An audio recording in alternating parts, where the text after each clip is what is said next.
ఉద్యోగాలు చేసుకుంటున్నారు. చేతులెత్తండి. దేవుడు నమ్మదగిన వాడు. ఆయన్ని నీవు నమ్మకంగా వెంబడిస్తే ఆయన నిన్ను ఆశీర్వదిస్తాడు. నష్టం కలుగజేయడు.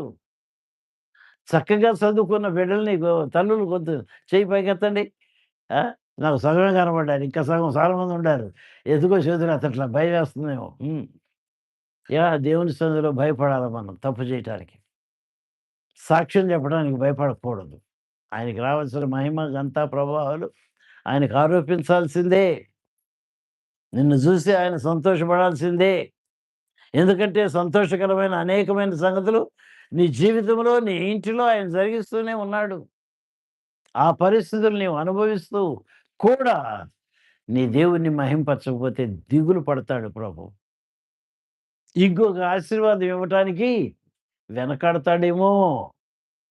మనం మాత్రం ఆయనిచ్చిన ప్రతి అవకాశాన్ని సద్వినియోగం చేసుకొని, ఆయనకి మహిమ, ఘనత, ప్రభావాలు ఆరోపిస్తూనే బ్రతకాలి.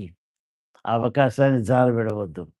ఇస్కరియోతు యూదా నమ్మకమైన, ఘనమైన, పరిపూర్ణమైన అవకాశాన్ని సద్వినియోగం చేసుకోకుండా, స్వకీయమైన దురాశ, నా సొంత చిత్తము, కేవలము స్వార్థపరమైన ఆశ. నీ ఇష్టానుసారముగా నీవేమీ చేయలేవు. నమ్మండి దయచేసి. నేను అది చేయాలి, ఇది చేయాలి అని అనుకోవచ్చు. నువ్వు చేయలేవు. ఆయన సహాయం లేకుండా, ఆయన సన్నిధి లేకుండా, ఆయన్ని సంతోషపరచకుండా, ఆయనతో నడవకుండా నీకు ఏది సాధ్యం కాదు. స్వకీయమైన దురాశ ఎప్పుడూ మనకు అపాయకరమైంది. తలవంచుకుందాము, ప్రార్థన చేసుకుందాము. కాబట్టి వినిన వాక్యాన్ని బట్టి ఎవరైనా ప్రేరేపింపబడిన వారు ఉంటే, నేను ప్రార్థన చేసి ఆశీర్వాదం ఇచ్చిన తర్వాత, ఒకరు, ఇద్దరు ప్రార్థన చేసిన తర్వాత మందిరాన్ని విడిచి వెళదాం. నేను మరి యూట్యూబ్ ఆపటానికి ముందు ప్రార్థన చేసి ఆశీర్వాదం ఇస్తాను. తర్వాత మీకు అవకాశం ఇస్తాను. విన్న వాక్యాన్ని మీ మనస్సాక్షి మిమ్మల్ని ఏ విధంగా నడిపించిందో దాన్ని బట్టి చిన్ని ప్రార్థన, విస్తారమైన ప్రార్థన వద్దు.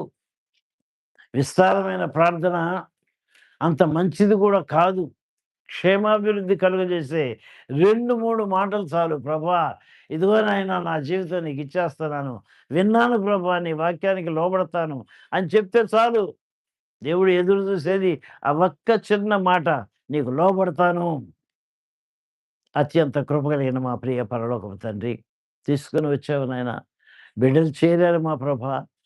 ఇస్కరియోతు యూదా గురించి మేము విన్నాము నాయన. ఎటువంటి ఘనమైన అవకాశం అతనికిచ్చావు ప్రభా! ఎటువంటి ఘనమైన ఆధిక్యత అతనికిచ్చావు ప్రభా! రోగుల్ని స్వస్థపరిచాడు. అపవాదిని ఎదిరించి, గద్దించి పారద్రోలాడు. అయితే తలుపు మాత్రం వేయలేదు నాయన.